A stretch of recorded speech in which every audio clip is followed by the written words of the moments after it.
Well, hello there. It's time for another cycle of the Human Design Weather. Our themes coming up with answers to suspicions and doubts. But it might not be the answer.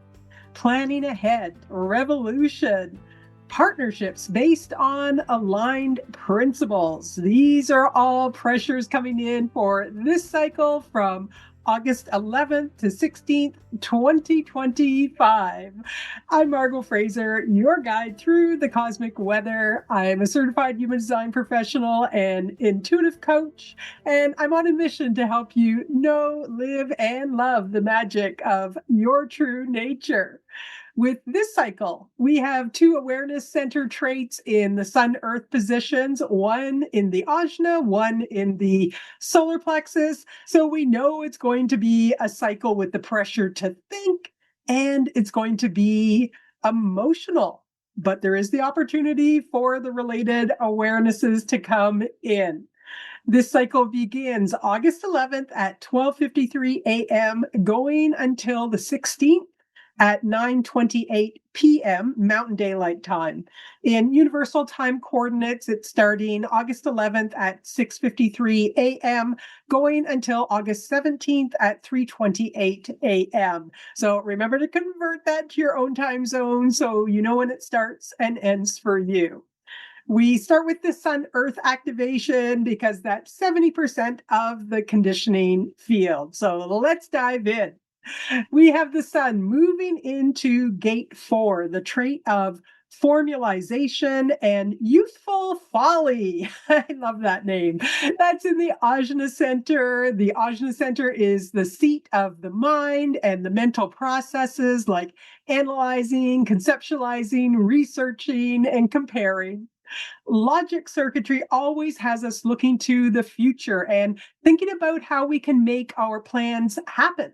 So you may find yourself caught up in mental theorizing this cycle and mentally planning how you want to achieve an objective and the steps you need to take to get there. Logic always wants safety, predictability, reliability. If I do A, B, and C, I'm going to consistently and reliably get X result. The keynote for this trait says the energy to beguile and succeed despite ignorance, freedom from retribution. This is part of that mental logic process. And we also call this the gate of answers because it's very good at coming up with potential answers to improve the patterns, the methods, and the formula that we do use as humanity for creating, hopefully, a better life. This is a trait that can concentrate on whatever the pattern is and bring awareness of whether it's suspicious or not, and has the gift to come up with an answer. But the answer isn't necessarily truth at this point. There's still much more to happen in the process to get the facts and details together to back that up. So, the opportunity that this does bring to the field and to you is to just enjoy the mental exploration of potential ways to achieve your objectives or pondering on what's working or not in our collective society and institutions, knowing that it will take some time and investigation into the details and facts to really formulate what might work. The caution is, wow, well, don't grab onto any answers you may come up with this cycle as the answer. Watch that you're not jumping to conclusions. They're just potentials at this stage. That's the youthful folly nickname. You just get to play with all the potentials that are there. This trait can be afraid of chaos, afraid of uncertainty in your path forward. So it could have you taking hasty action to try and bring some semblance of certainty. Any worries about the future could be more intense this cycle as well. Remember that your mind is not what you use to make decisions in your own life. It's your strategy and authority. So watch that you're not giving the authority for your decision making over to your mind. There's no motor here. There's no action to take based on what you think. The mental processes all end in the throat with the expression to share with others, and then they'll take it and do whatever from there. Gate 4 is being grounded in the Earth's position. Gate 49, the trait of revolution and higher principles in the solar plexus center, the emotional center. And the emotional center is both a motor that brings the ups and downs of the emotional wave, hope to pain, joy to sorrow. And it's also an awareness center, our emotional awareness. This trait's part of the tribal circuitry that always carries a theme of mutual support. And the tribe is also resource focused. We saw a few cycles ago, it's electromagnetic, gate 19, the trait of wanting and needing in the root center, which brings the fuel of need and is looking for who can help fulfill those needs. Well, here it is, gate 49. Gate 49 brings the potential awareness to know who or what is needed or not to maintain the community, the partnership, whatever it may be there. Remember, this is tribal, so it's friends, family, community, or to restructure things if this trait sees that there's a need that would really benefit the tribe, the family, the community that doesn't currently exist. And the tribe being conservative, well, sometimes there needs to be a revolution, even a mental, conceptual revolution to bring that change. It can look at the potential needs and see what's really worth fighting for. And whoever or whatever brings that need, the other part of this and why it's called the trait of higher principles, they need to be aligned to your principles. So those of you that have this trait in your design, if the other person's not aligning to your principles, the fit's not going to be there. The keynote for this trait says, ideally, the transformation of forms based on the highest principles and not simply for power. So the transformation of forms is ultimately about organizing the resources for the tribe. Its high expression is the bringing in and distribution of resources for the benefit of all, not just an egoic power play where one benefits and others do not. That's the low expression or the detriment of this trait. In order to bring change to the tribe, to have that revolution or restructuring, the support has to be there for that change. It really needs to be seen as the tribe as something that's necessary. The potential opportunities that this trait brings when it's correct for you is you may get clarity on what your own principles are and who is aligned to you and who's not. It brings the pressure to require alignment with your principles, obeying of your principles in order to provide what the other needs and to be able to come together to together maximize resources.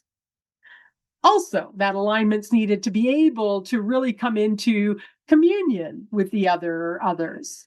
You may also find that you want to come into greater spiritual communication with this trait present in the field.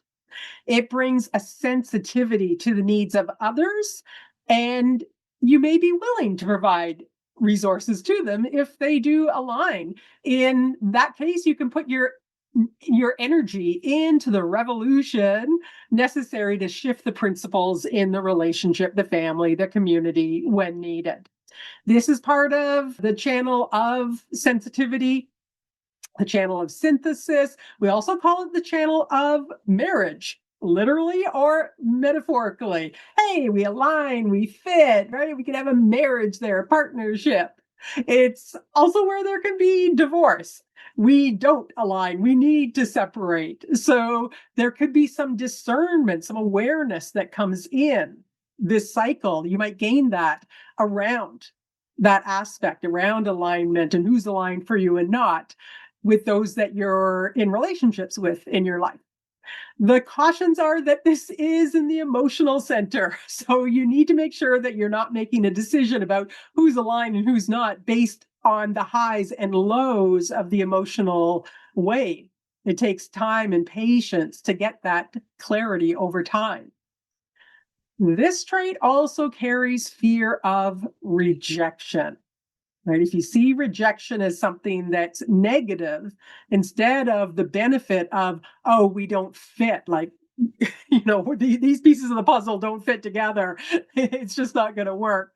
Okay, let's just go our own way, right? If we take it personally, oh, we don't fit, and one thinks there's a fit and the other doesn't, right? Takes both people. Yeah, fear of rejection. So watch for making poor choices based on that fear. This energy can be hypersensitive and dramatic towards those that don't align. What? Why would you do that when I told you not to? Or how could you possibly believe that? Which again can lead to that rejection. It's the emotional center. The principles around how you feel about something are not necessarily what's logical. So don't be too fast to accept or reject someone or something. It takes time to know if they're truly aligned or not. And a hasty decision could lead to regret and wasting energy. Once again, follow your own strategy and authority. Now, in the collective, we could see revolutions if there's a real need for it that's identified. This can be a trait that's both power of the people movements out there, or it can be organizing action to try to maintain power. And often we do see those two things going on at the same time. And it's something that a lot of you will see when you look out at the world and what's happening now. When we look at the sun earth together, you may find yourself thinking about how to reliably get needed resources, who are the reliable people in your life, or there could be jumping to conclusions about who's aligned for you or not, who supports you or not, and taking action on what you think an answer is for how to proceed, especially around relationships and resources, rather than from your strategy and authority. Let's move on to our channels now. A reminder that when the transit field creates a channel, everyone that doesn't already have it in their chart is receiving activation of the related traits and qualities. So it impacts everyone worldwide. Now, this particular cycle, we've just got 3 channels. They're all being created by a transit of the moon. And so they're just going to be little tasters. And that's because the moon only activates a trait for about 10 to 11 hours, give or take. So I'll just walk through these briefly. The first one's coming in on August 11th at 12:53 a.m., going until 6:17 a.m. Mountain Daylight Time. UTC, that's coming in August 11th at 6:53 a.m., going until 12:17 p.m. So right when we start this cycle and that sun moves into gate 4, we already have its electromagnetic gate 63. That's the moon's position in the head center being activated. Gate 63 is the trait of doubt. It's the pressure of doubt. Together, they create the channel of logic, a design of mental ease mixed with doubt. Logic, again, is part of the overall collective circuitry about finding those patterns and formula to carry us into the future. This channel is really the start of the mental logic process. It always starts with that pressure of doubt, of the suspicion, doubting the patterns that are out there currently. My mom had this channel, and so often I would hear her say, "No, I don't know about that," right? That little bit of suspicion, like, is what they're saying, or is that pattern, or the method they're talking about, is that really true? I don't know about that. So this is the scientific mind. Once you've expressed your doubt, it opens up the door for potential answers, as we talked about through that gate 4, that trait of formulaization. If there's nothing that you're doubting at the time, everything's okay, the mind's going to be at ease. And then when there's that pattern, method, formula that doesn't seem to be working, that pressure of doubt will come in and the process of coming up with potential answers begins. As those potential answers are expressed, this channel has really done its job and can go back to mental ease. The opportunity it brings is to come up with potential answers to the doubts. Just remember that they're only potentials at this point. Nothing should be grabbed on as the answer, as we talked about with that gate 4. It's definitely going to support any planning or analytical thinking that you need to do. Next up, we have coming in August 13th at 6:14 a.m. going until 3:45 p.m. Mountain Daylight Time. UTC, that's coming in August 13th at 12:14 p.m. going until 9:45 p.m. The moon is moving into gate 51, the trait of shock in the ego center, the heart center, the motor that brings willpower. Connecting with gate 25, the trait of the spirit of the self, of innocence, of universal love or not, that's being activated by both Neptune and Saturn. It's in the G center, the center associated with love, direction, and identity. Together, they create the channel of initiation, a design of needing to be first. This is an individual channel that can bring a pulse of knowing of what leap into the unknown to take to stretch yourself, initiating you into a new sense of self, coming more deeply into yourself and being centered in that. This can be very empowering and support you in accepting yourself as you are, as well as stretching your limits. This is its opportunity. Now, it also brings an opportunity to adapt to shocks that come in. Sometimes we have, there's what we would perceive as good shocks and bad shocks. The caution, though, and what we most often see in the not self world is being competitive with others out of the ego. It's really about being competitive with yourself, stretch your own limits, but it often plays out as so competitive with others. Okay. Lastly, we have coming in on August 13th at 3:45 p.m., going until August 14th at 1:15 a.m. Mountain Standard Time. UTC coming in August 13th at 9:45 p.m., going until August 14th at 7:14 a.m. The moon moving into gate 42, the trait of completion and growth in the sacral center, second square from the bottom. This is a motor that generates life force energy associated with our sexuality as well. It's connecting with Venus position in gate 53, the trait of beginnings in the root center. Together, they create the abstract experiential channel of maturation, a design of balance development. This is all about going through cycles of beginnings, middles, and ends towards gaining wisdom and growth. It brings a cyclical nature to every other trait. So for those of you that have this channel in your chart, everything for you is about cycles. This is a format, what we call a format channel.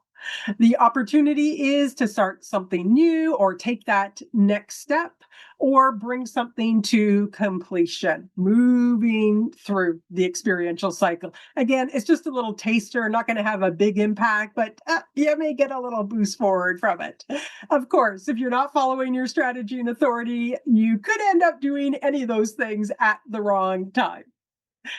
That brings us to our long-term channels, where we have one major change that's going on here. The long-term transits are created by the outer planets and the nodes of the moon. They're with us for longer periods of time, years in some cases. So your not self mind could start to think they're part of you, even when it's something that's not in your own design. And then it's quite confusing to the not self when that transit finally moves out. We have the north and south nodes of the moon sitting in gates 22, the trait of grace or disgrace in the emotional center, and the gate of oppression, that's gate 47, in the Ajna center, the seat of the mind, as we talked about with our sun's position in gate 4. Gate 22, the individual trait of grace or disgrace, attentive listening or not, and openness or closeness in social interaction is sitting in line 2, called charm school. It has that developmental theme that says that the belief that style can mask nature. It's bringing this environment, what we see in the world, where there can be this real attentiveness to each other and openness to socializing, although the substance of the talk itself is likely going to be more superficial, but still it can open opportunities to meet new people. It's a great time with this here to be meeting strangers and to being open to them and fostering that the first step in creating a relationship there. Or since we most often see this in detriment playing out in the collective, it can be an environment where people are getting attention, but that's actually closing off the interaction instead of opening it like, wow, look at them. But yeah, I don't want to have anything to do with them. Gate 47 in that collective abstract trait of realization and oppression in the Ajna Center is in line 2, called ambition. So this brings to the environment, well, it's an environment that's going to be busy because line 2 is all about being busy in the present so that you don't have to deal with trying to make sense of the past, which is what this trait's all about, making sense of the past. It's more about be busy, just be in the allowing. This is the line of the natural. The making sense will come through in its own time. The question is what you're being busy with of value? Your strategy and authority need to guide you. The biggest change we have in this cycle is with Jupiter. With its expansiveness, it's sitting in gate 39, the trait of provocation and obstruction in the root center. It's moving into line 6, called the troubleshooter, on August 12th. It has a developmental theme, which means you learn over time, that says the natural gift for solving problems built into this trait. The exaltation says practicality and the ability to guide and nurture others, the energy to provoke others by attempting to solve their problems. This is a really fantastic ability to get to the heart of someone else's dilemma or problem. Note that this energy is not going to help you solve your own dilemmas. But when you approach someone with this, if this is coming through you, right, it's like, hey, I can see that this is what's going on and I can help you with it if you like. Now, that's going to provoke something, right? You're going to have people that are in the correct spirit for you that allow that help, and others that are just going to be pissed off and closed off. No, I can do it myself. Thank you very much. All right. The detriment says ego dominance that generally abuses this gift for self-aggrandizement and personal ambition rather than for the benefit of others. So this could express as I'm the only one who can solve your problem. Or this is the problem. I know what it is. Come to me. I'm the only one who knows, right? Hear the ego in that. So what Jupiter's likely to expand here is, well, both sides. The ability to support others through problem solving, keeping in mind that this is a 6th line, which is always reluctant to engage unless it can really see that the mutation will actually be taken up. You can really see that the others will be open to allowing that help with the problem solving. But that's actually a really supportive frequency that you may get to experience providing or receiving, depending on your mood. What you're likely to see play out in the collective, though, around this is the expansion of the detriment ego version. I'm the one who solved this, or I'm the only one who can solve this, right? And getting attention, really demanding attention and acknowledgement, and that being more important than the helping of others through the problem solving frequency that's there.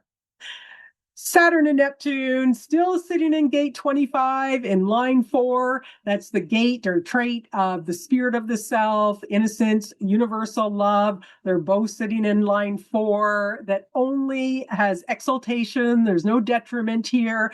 It's a line that's called survival and says the nature of true innocence can be maintained regardless of circumstances. The spiritual warrior. Neptune can veil or unveil. It can also dissolve. So maybe it's going to help dissolve those ways of being within you that are not true to your nature.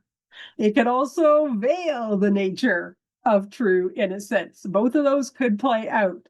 Saturn's impact could be to bring discipline to this ability to maintain innocence regardless of circumstances, and it could bring consequences if you don't. Can you really sit in the void of the unknown within you and just be present to what is? In the collective, we may see disciplined approaches that dissolve illusions that have been in place, and there can be consequences that arise out of that. Uranus, with its unusualness, its rebellion and revolutionary nature, is sitting in gate 20, another individual trait. It's in the throat center, expression, communication, manifestation. This is the trait of contemplation and the now. It's a very existential gate with the voice of I am now. We saw last cycle, it moved into line 2 called the dogmatist, with a developmental theme that says restrictive and intentionally limited understanding. A dogmatist is a person who expresses their opinions with a very strong, inflexible nature, as if they're undeniable truths, and are quite resistant to considering alternate perspectives. This line doesn't see everything that there is in the now. Thing with the line 2 is it's selective. It tends to be narrow. So it can bring this expression of a point of view in a very dogmatic way. There can be a tendency with this line then to withdraw when others try to expose them or you to what is in the periphery, what is outside of that limited view, and a tendency to want to be around those who will pay attention to their view. It can also bring the possibility to lead people in their survival and well-being process, but it's going to be a very specific and narrow path, right? That's not good or bad. This is the place of specialists. If you want to learn in a specialty area, this is exactly what you want. A very narrow path, and give me everything within that. On the other hand, especially if there's a lack of wisdom, of maturity, it can come across as, I know what's good for you right now. And, maybe they do, but maybe they don't. There can be kind of this my way or the highway quality here. So it could be kind of interesting, this mixed with our gate 39, line 6, the detriment of that troubleshooter that just, the ego, I know what's for you. I know how you should be doing this, along with, I know what's good for you. Now, Uranus can bring quite an unusual perspective. And again, that can be narrow, and you may find yourself expressing that. These frequencies, depending on your own design, can be active within you. Just be aware that you're not likely seeing the full picture. If you're in a specialty area, you might find that you can really lead in an unusual or even revolutionary way within that area. Collectively, Uranus can also be sidetracking. So we may get people who are getting sidetracked down some narrow path following someone's dogma that's not really correct for them. There could be rebellious dogmatic perspectives that are expressed that some grab onto for good or for bad. Pluto, still in gate 41, the trait of contraction and decrease in the abstract experiential circuitry. It's in the root center. This is the gate of daydreaming and fantasizing about the next experience that you want to have. It brings the pressure to start a new experience, but all of that starts with dreaming. Line 1 is called reasonableness, and the potential opportunity it brings, if correct for you, is to engage your imagination with what you'd like to create and what you'd like to experience. At the same time, it will eventually need to be narrowed down, and it does need to be something that's reasonable and that's of value. What's really reasonable to bring into fruition? Now, I talked about last time how this is a retrograde, so it may bring another look at what's really reasonable. We had moved from line 1 to line 2, and now we're back to line 1 again. Perhaps there was something there originally that you're realizing now. Yeah, not reasonable. All right. In the collective, gate 41 can bring contraction and decrease of resources. There can be this recessionary pressure that comes with this when we look at things in terms of resources financially and so on. But it can also bring the imagination to find a way to navigate through that. The strong individuality we have in the long-term transits and the nodes with some abstract experiential pressure will lend their flavor to the sun earth logic and tribal traits. The individual troubleshooting in the now as the spiritual warrior with charm and big dreams, keeping busy to avoid thinking about the past, may bring clarity to who's aligned and supportive and potential answers to flush out and test in service to humanity. Or the polarity of all that could play out. People believing they're the ones with all the answers, needing acknowledgement of that to really massage their egos, and people who you notice but you have no desire to interact with, and unmasking of those who are not maintaining their innocence with consequences that they may not like, fantasizing about things that are not of value, but possibly being unveiled with consequences. Those are just potential ways to kind of weave those different keynotes together.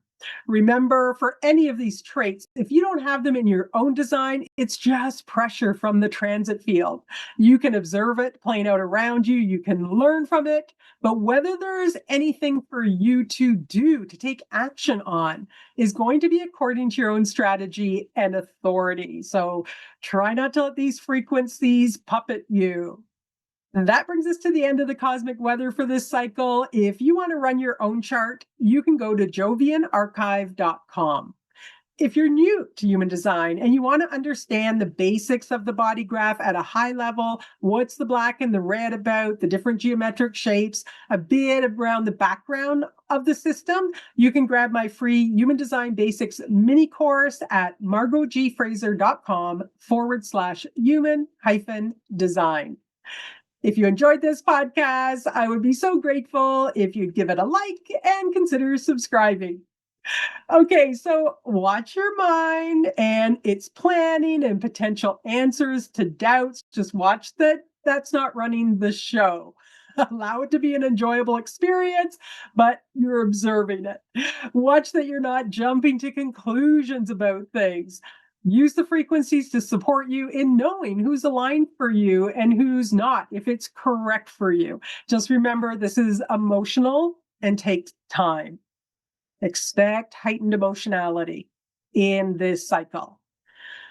Be aware of increased sensitivity or insensitivity to the needs and wants of others. And if you're in the mood and open to it, perhaps someone will bring in some great problem solving for you, or you may do that for others. All right, have a great cycle, and may you know, love, and live the magic of your true nature. Until next time, bye for now.